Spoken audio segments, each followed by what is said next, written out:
I lost a little bit of sound on my other videos on YouTube, Instagram, or I'm sorry, YouTube, Twitch, and Facebook. Yes, Mercury retrograde in the house. You know? All right. Hi, Nanette. Net. Let's take a look and see what is going on for y'all.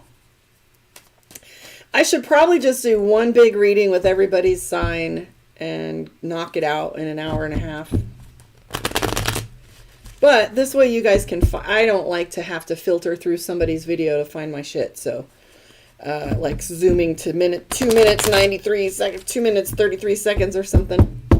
Yep, Mercury's here. Like, let's talk about Mercury retrograde really quickly. Okay. So I was talking to my girlfriend last night about she had backed out of her garage. She was packing to move, putting stuff in her car, and she was backing her truck into the garage and smashed the window. And I was like, God, that seems like such a vehicle. It's something like it's this not paying attention, miscommunication, feeling a little heady. But, you know, even though we have, I should do a video on Mercury retrograde just to jam this out when we're done with this, but Mercury retrograde still has to do with things going inward. So what sign is Mercury in? What themes are we playing with? Where is your, like, let's just pick a planet. Venus. Venus in your chart is affected by Mercury in what way? Or if it's in Capricorn or whatever in that period, we have the effect of that planet alongside the Mercury. So no two Mercury retrogrades are created the same. They are, the depth is different. Sometimes they're light and airy. Sometimes they're very deep in Scorpio, right? And sometimes there's, you know, Capricorn, where it feels like, you know, all the things we have to do, etc. So no two, I would suggest I'll maybe go look into some information. I've got 1 more month left and I will be an astrologer just for fun.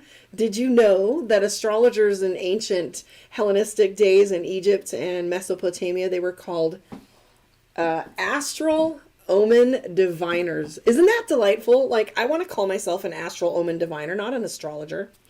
Anyways, so no two Mercury retrogrades are created the same. Just for a heads up, it lasts 3.5 weeks. We have a shadow period post and after, and then it goes back direct. So direct meaning that things align themselves back forward motion. So if you think of Mercury retrograde as inward as well, then you will also see that sometimes it's things that you have that you're processing inward. So have a little grace with yourself. My best advice for Mercury retrograde, take a little extra time. Personally, I check out, not like avoidance, but I kind of don't expect too much for myself when it comes to deep conversations or expecting too much from myself, just so that I can do that withdrawal, go within and see where I sit. And it prevents extra things. I save my big conversations for when I know that it's in alignment or a little better received. There's no rush. There's no hurry. All right, let's get started for Libra. Thanks for listening to me and thanks for your patience because we lost some time. Your astral omen diviner here is about to do a reading for you. For Libra, let's take a look and see. What up, Beth? Hi, Jen. All right, 3 of Swords, Page of Swords, Ace of Swords. Man, do you have a lot of decisions to make would be the first thing that I would like to say in regards to 3 swords coming out in the beginning. Remember, for those of you that follow me, you know that this back row has to do with your current situation and then moving forward to your end result, right? So passing through miscommunication, passing through short temper, making a decision and taking action on how you respond to new people. 3 of Swords, Page of Swords. I'm feeling frustrated. Ace of Swords. I made a decision. King of Wands. Now, wands is work and labor, things we play with and physically do. So you have a King of Wands. Remember, kings and queens have more to do with internal versus external. Kings are our action. So what action are you taking? So look at this. Your end result for that sentence is, you know, being more social, having a little more behavior that's socially active. Moving forward in these next week or so, I'm seeing the Four of Wands. So your structure, your house, and your home.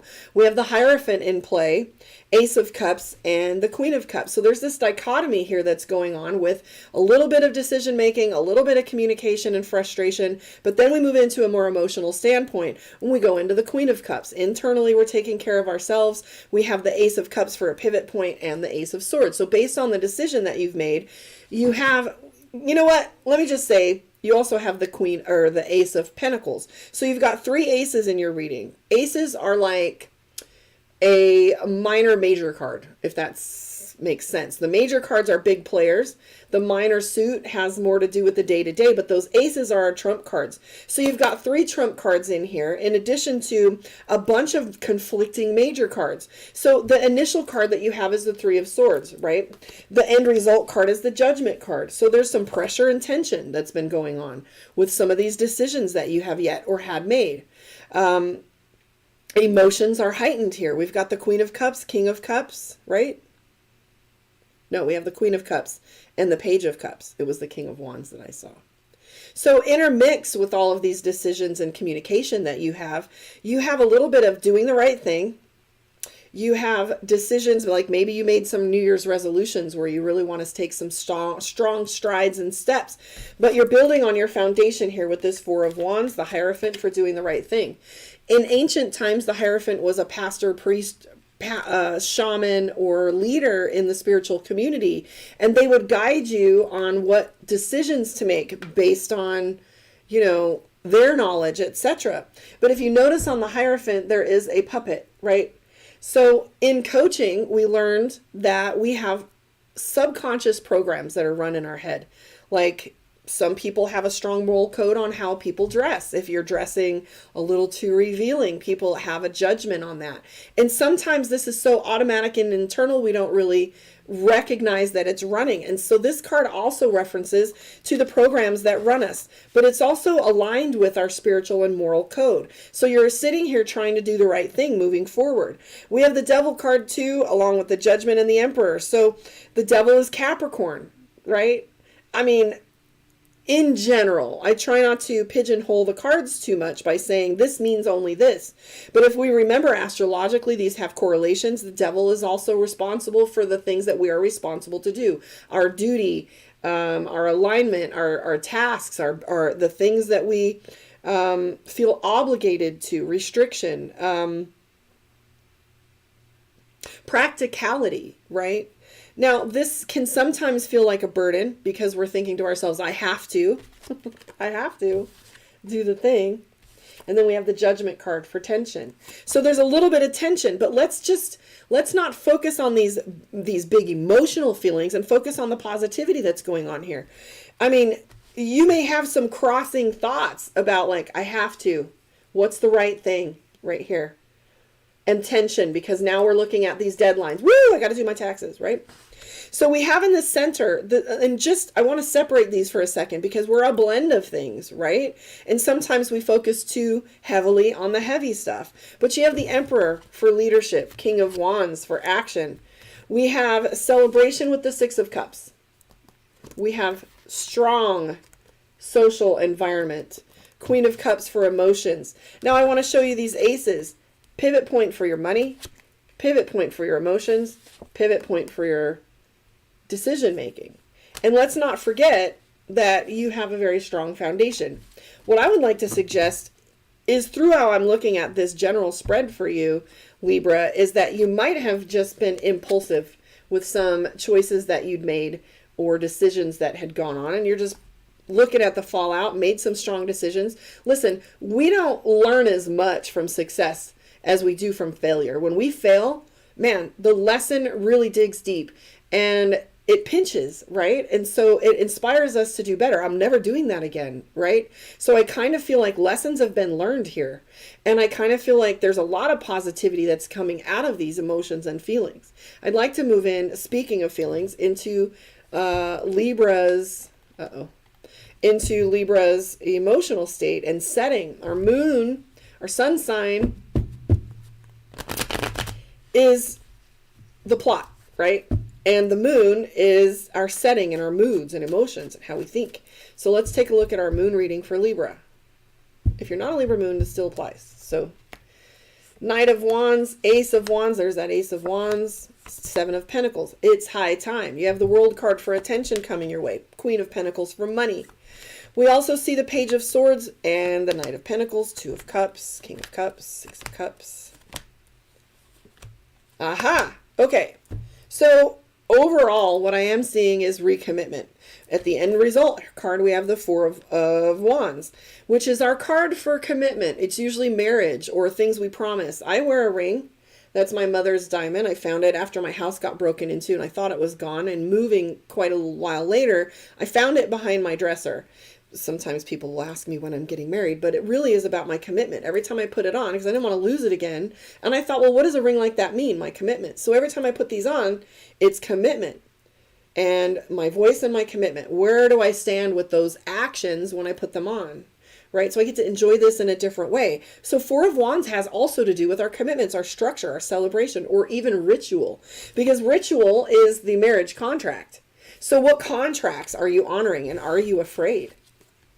We have fear and we have the Four of Pentacles, which is a pretty diverse card for being a minor. If you notice here, they're pouting a little bit. Something's not quite right. Or they're not feeling they get what they deserve. So there's a little bit of beginning again here. There is balance with the Two of Cups. There's the Knight of Swords for apology. This is Ho'oponopono. Are you apologizing to yourself? Is this repentance, so to speak, in yourself? This feels really internal. This doesn't feel like a love and lovers relationship, even though we have the Two of Cups. To me, I'm picking up all balance. This doesn't feel like relationship energy to me.